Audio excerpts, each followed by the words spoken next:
নমস্কার। অগ্রন্থিত জীবনানন্দ দাশের কবিতা পাঠ।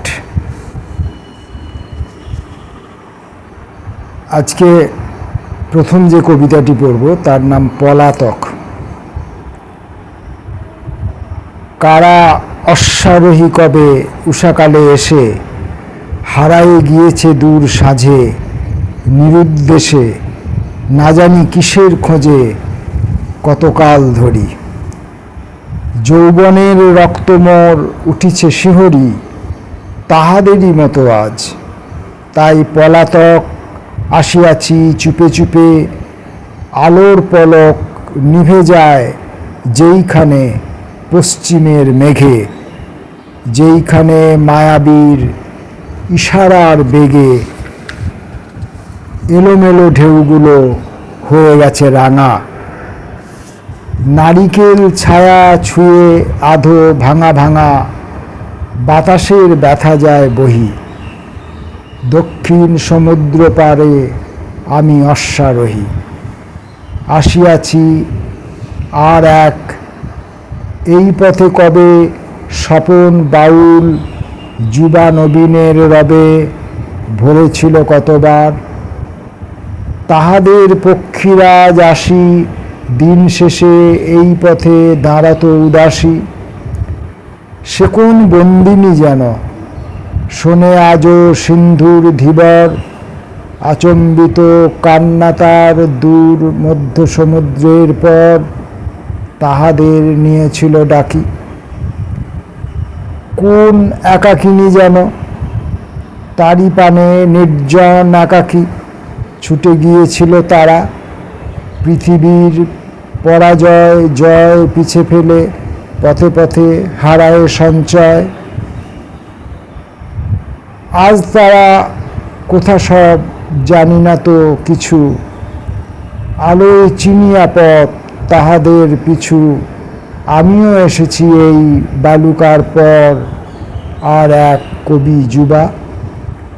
কাঁকর পাথর এ মাটির রুক্ষ পথ লাগে নাই ভালো। যাহা কিছু পাই নাই, যা কিছু হারালো, সবই খুঁজে পাবো আমি সন্ধ্যার আধারে, নটকান রাঙা মেঘে সমুদ্রের পারে। এখন এই যে কবিতাটি পড়লাম পলাতক, এই কবিতাটির মধ্যে কোথাও কোথাও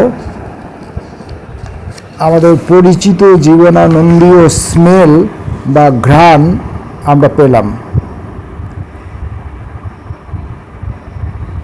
সেই জায়গাগুলি যেমন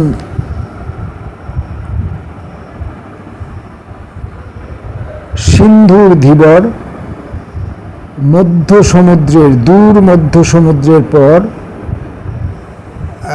দূর সমুদ্র বা দূর মধ্য সমুদ্র বা দূর মধ্য সমুদ্রের পর, এটা বললে খানিকটা কিছুটা যেন নজরুলের ঘ্রাণ পাওয়া যাচ্ছে, আবার কিছুটা যেন ওই জীবনানন্দের অতি দূর সমুদ্রের পর সেই ঘ্রাণও খানিকটা পাওয়া যাচ্ছে। নির্জন একাকী, নির্জন শব্দটি আমরা পেলাম। এছাড়া সামান্য অতি তুচ্ছ জিনিস, কাঁকর পাথর রুক্ষ পথ, এই সমস্ত জিনিসের সমাবেশ ঘটতে শুরু করেছে। পরবর্তী কবিতাটির নাম যুবা অশ্বারোহী। যুবা অশ্বারোহী, রাঙা কঙ্করের পথে কোন ব্যথা বহি, ফিরিতেছ একা একা নদী তীরে সাঁঝে। তোমারে চিনি না মোরা, আমাদের মাঝে তোমারে পাইনি খুঁজে। দুপুরের রূঢ় কলরবে নগরীর পথে মোরা নামিয়াছি যবে। বন্দরের কোলাহলে ব্যাসাতির ফাঁদে, আধো হর্ষে আধেক বিষাদে বিকিকিনি করিয়াছি শুরু। তুলিয়াছি স্থবিরের মতো দুই ভুরু, সংকোচ সংশয় ভয়ে উঠিয়াছি দহি, দূরে দূরে কে তুমি বিরহী ফিরিয়াছ। স্বপ্নালস আঁখি দুটি তুলি দিবালোকে একান্ত একাকী ছুটিয়াছ পাথারের বালুবেলা পানে। বনে বনে যখন অঘ্রাণে পাতা ঝরে, সবুজ পৃথিবী যখন হারায়ে ফেলে শ্যাম বাস কুসুমের নিবি, ঝাউশাকে পাখিনীর নীর ভেঙে যায় কুয়াশার ভিড়, পথে পথে কালো হয়ে ওঠে অবেলায় নেভে আলো, সুন্দরীর ঠোঁটে ডালিম ফুলের রং হয়ে যায় নীল।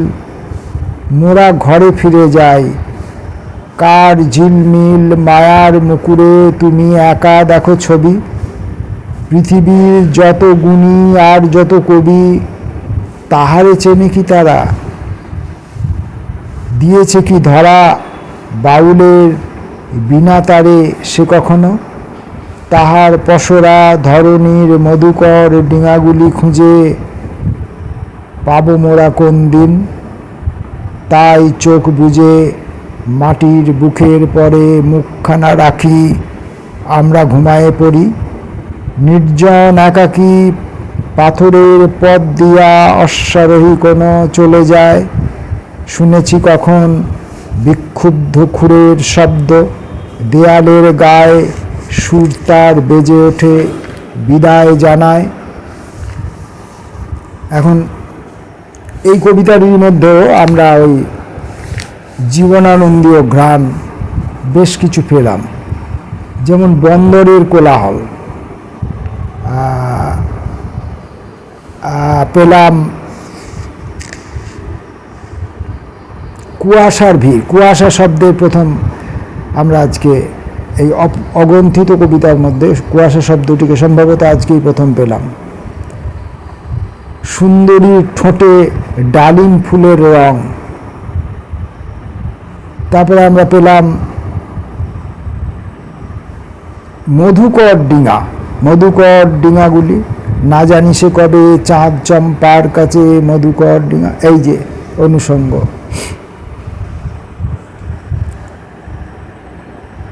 নির্জন, আবার নির্জন একাকী আমরা ঘুমায়ে পড়ি। নির্জন একাকী পাথরের পথ দিয়া অশ্বারোহী কোনো চলে যায়। নির্জন, নির্জনতা।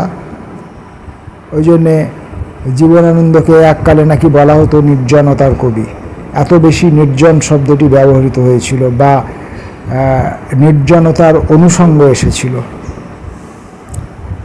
এইসব আমরা ক্রমে ক্রমে যেন আমাদের পরিচিত জীবনানন্দের দিকে একটা একটা করে এগুচ্ছি। পরের কবিতাটির নাম পলাতকা। আজকের প্রথম কবিতা যেটি পড়েছিলাম সেটির নাম ছিল পলাতক, আর এই কবিতাটির নাম পলাতকা। পাড়ার মাঝারে সবচেয়ে সেই কুঁদুলি মেয়েটি কই? কুঁদুলি, কুণ্ডল করে যে মেয়ে, কুঁদুলি মেয়েটি কই? কতদিন পরে পল্লীর পথে ফিরিয়া এসেছি ফের, সারাদিনমান মুখখানি জুড়ে ফুটিত যাহার খই। কই কই বালা আজিকে তোমার পাই না কেন গোটের? তোমার নখের আঁচড় আজিও লুকায়ে যায়নি বুকে, কাঁকন কাঁদানো কণ্ঠ তোমার আজিও বাজিছে কানে। যেই কান তুমি শিখায়ে দিছিলে মনের সাধিকা সারিকা সুখে, তাহারই ললিত লহরী আজিও বহিয়া যেতেছে প্রাণ। কই বালা কই, প্রণাম দিলে না, মাথায় নিলে না ধুলি? বহুদিন পরে এসেছি আবার বনতুলসীর দেশে, কুঠিরের পথে ফুটিয়া রয়েছে রাঙা রাঙা জবাগুলি। উজান নদীতে কোথায় আমার জবাটি গিয়েছে ভেসে। এইখানে এই কবিতাটিতে, পলাতকা কবিতাটিতে এসে আবার আমরা ওই জীবনানন্দীয় অনুষঙ্গের অভাব লক্ষ্য করলাম। আবার সেই প্রারম্ভিক জীবনানন্দ, প্রভাবিত অন্য কবিদের দ্বারা প্রভাবিত জীবনানন্দ বা কবিতা লেখার প্রচেষ্টায় রত রয়েছেন এমন কবি জীবনানন্দকে আমরা আবার ফিরে পেলাম।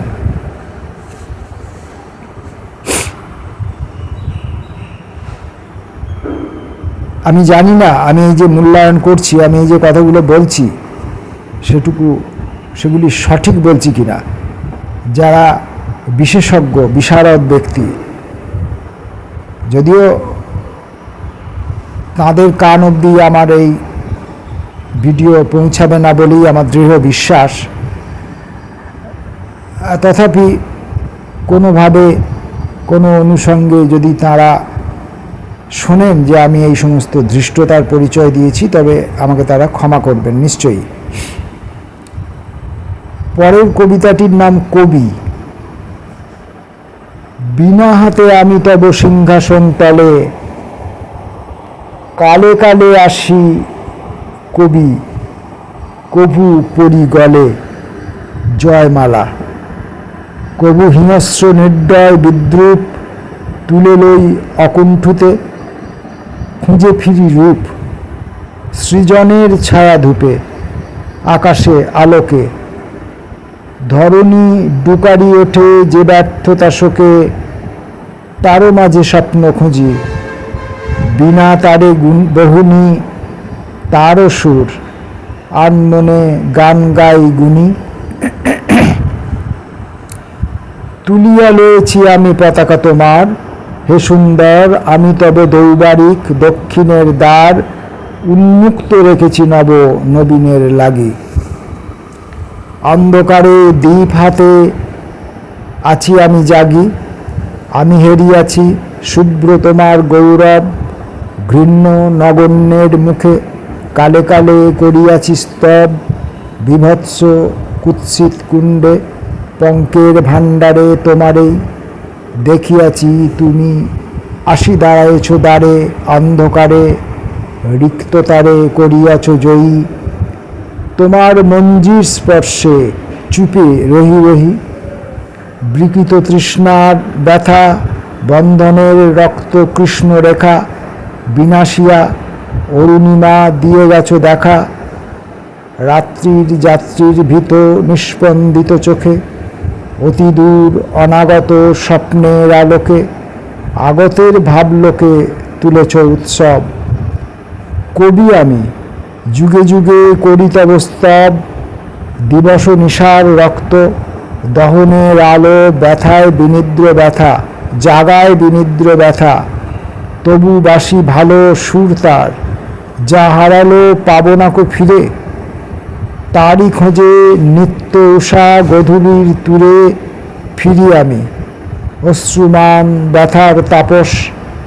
ভালোবাসি বেদনারে, ঐশ্বর্যের যশ চাহি নাকো, মাগি নাকো প্রসাদ সম্মান। আমি কবি পথে পথে গেয়ে যাব গান, পদে পদে মৃত্তিকারে মঞ্জরির মতো বাজায় চলিব আমি। আমি অনাহত আদিমানবের ছন্দে উঠিব ঝঙ্কারি, নীলিমার জয়গান শ্যাম শস্প নিঙারি নিঙারি, ভরিল বসনিতের সুরাপাত্রখানা। যে ছবি ফোটেনি আজও সেই রূপ অনামা অজানা, তাহারে হেরিব উষা সন্ধ্যার আগে শিশুর মতন। সিন্ধু তীরে পেতে লব রৌদ্রের শয়ন, তাম্র অঙ্গে শঙ্খচূর্ণ ধূম্র বালু মাখি। কলরবে পায়ে চলা পথ যাব আঁকি, সমুদ্র ফেনার মতো। যেই কথা কয় নাই কেউ, যে গান গায়নি কেহ, তারই সিন্ধু ঢেউ।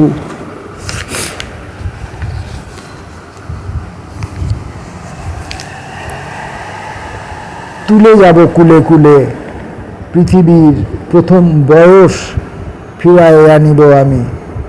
আদি উষা আদিম দিবস, উর্মিস্নাত মানবের অসীম উল্লাস। প্রথম রহস্য ব্যথা বিস্ময়ের ত্রাস, প্রকাশ করিব মোর স্নায়ুর যৌবনে। আদিম সন্তান আমি রোম শিহরণে গাব গান। স্বর্ণ শীর্ষ নিবার মঞ্জরি মধ্যাহ্ন রৌদ্রের বুকে আপনারে ছিন্ন করি করি।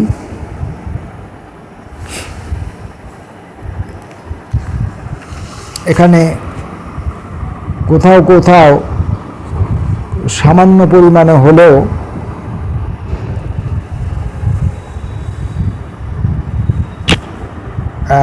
আপনার জ্যোতিচিহ্ন ব্যবহার,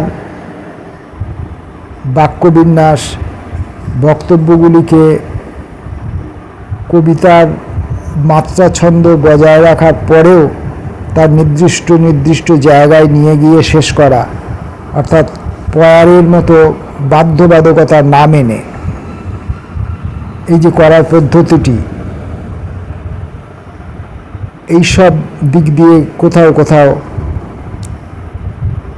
মাইকেল মধুসূদনের প্রভাব আমার মনে হচ্ছে, যেন আমি ভুল হতে পারি। বিনাশিয়া অরুণিমা, বিনাশিয়া এই শব্দটি ব্যবহার, এছাড়া আরও কিছু শব্দ লক্ষ্য করলাম।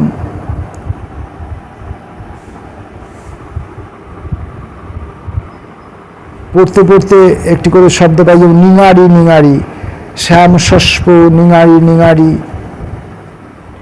হ্যাঁ এরকম হেরিব, উষা সন্ধ্যার আগে শিশুর মতন।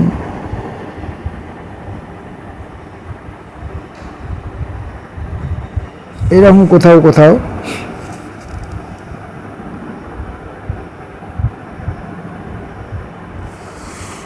আর এই নবনবীন দুটি শব্দ পাশাপাশি থাকলেও আমার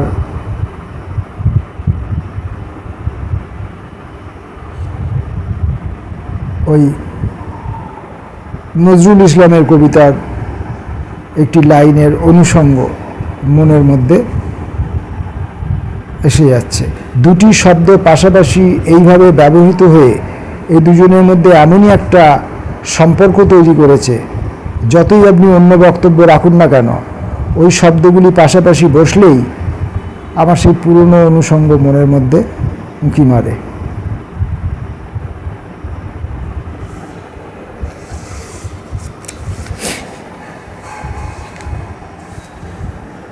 আরেকটি কবিতা পড়ি, পরবাসী।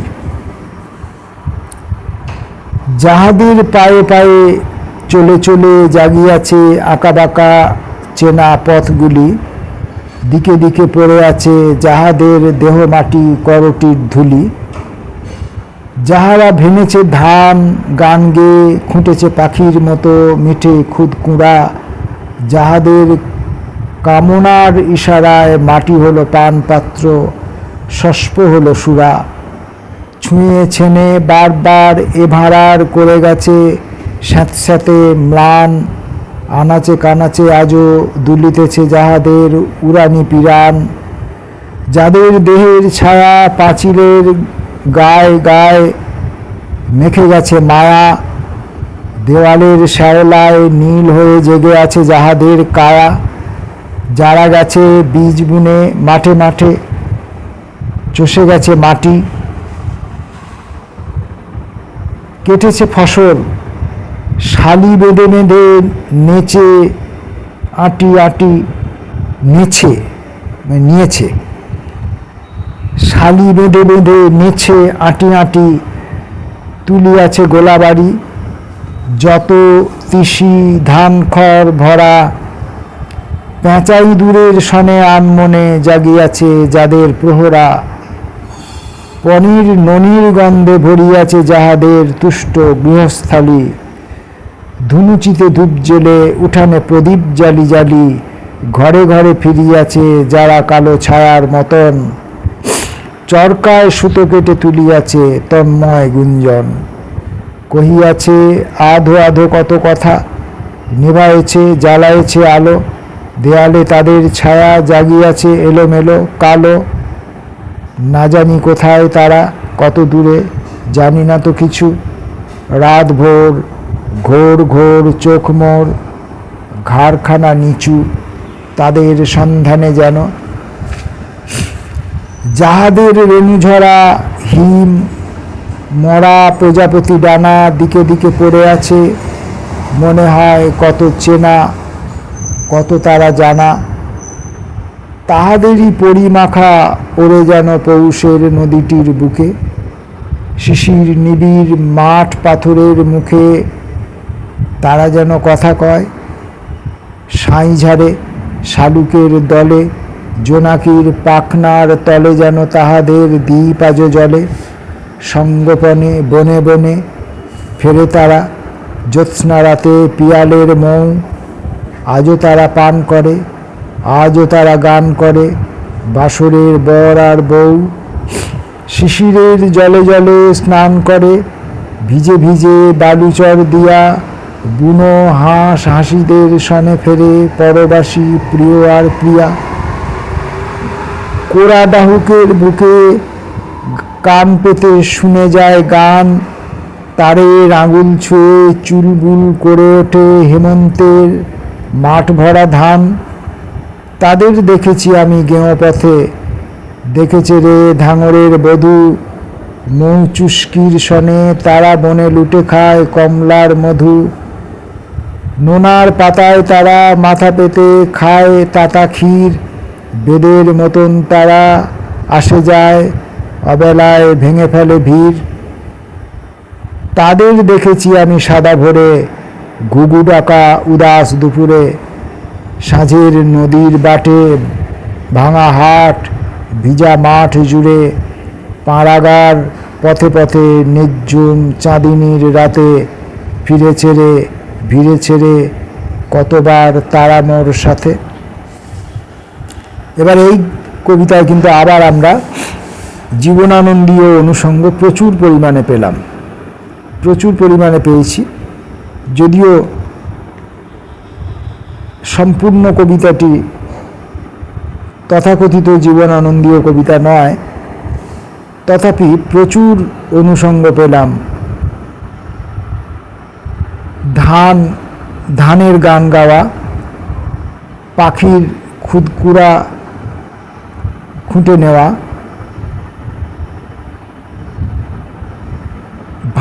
ভাড়ার শব্দটি ছুঁয়ে ছেনে বারবার এ ভাড়ার কবে গেছে স্যাঁতস্যাঁতে ম্লান।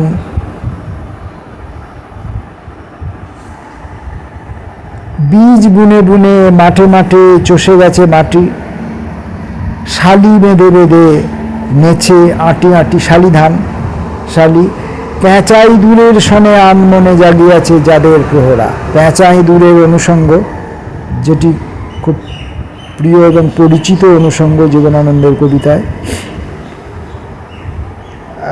চরকায় সুতো কাটা এবং ইত্যাদি আরও প্রচুর পেয়েছি আমরা। হিম শব্দটির রেণু ঝরা হিম মরা প্রজাপতি ডানা, হিমের প্রথম আবির্ভাব পেলাম। পৌষের নদী, তার সঙ্গে আমাদের দেখা হলো। শিশির শব্দটির ব্যবহার, শিশির নিবিড় মাঠ পাথরের মুখে। শিশির, যে শিশির আমরা রবীন্দ্র এই জীবনানন্দের কবিতার চর্চাকালে প্রতি পদে পদে শিশিরের উপর আমাদের পা পড়বে। বুনো হাঁসের অনুষঙ্গ এলো। হেমন্তের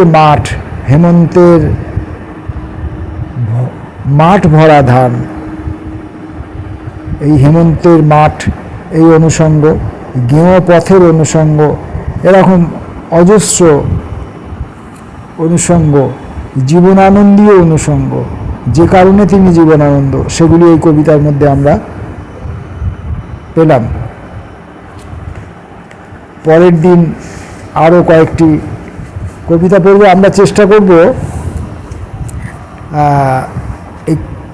এই যে কবিতাগুলি আমরা যখন পড়ছি, তখন এই কবিতাগুলির মধ্যে রবীন্দ্র কবিতা, রবীন্দ্রানুসারী, রবীন্দ্রানুরাগী কবিদের কবিতার প্রভাব, জীবনানন্দের প্রভাব, হয়তো কখনো মাইকেল মধুসূদনের প্রভাব আছে বলে আমার মনে হচ্ছে। অথচ আমি সেই জায়গাগুলোকে উল্লেখ করতে পারছি না আমার স্মৃতির দুর্বলতার কারণে। আমি এর পরের পাঠে চেষ্টা করব যে ওই একটি রবীন্দ্রনাথের কবিতা বা ওই রবীন্দ্রকালীন সময়ের একজন কবির কবিতা একটি পাঠ করব, আর জীবনানন্দ দাশের এইরকম একটি অগ্রন্থিত কবিতা পাঠ করব, কোনটি কার কবিতা সেটি না বলে। তাহলে আপনারা বুঝতে পারবেন যে আমি যে কথাটা বলছি সে কথাটা সঠিক বলছি নাকি আমি ওই অন্ধের হস্তি দর্শন করছি। হতেও পারে। আমার যাবতীয় যা কিছু ভুল ত্রুটি তার জন্য আমি ক্ষমা প্রার্থনা করি। নমস্কার।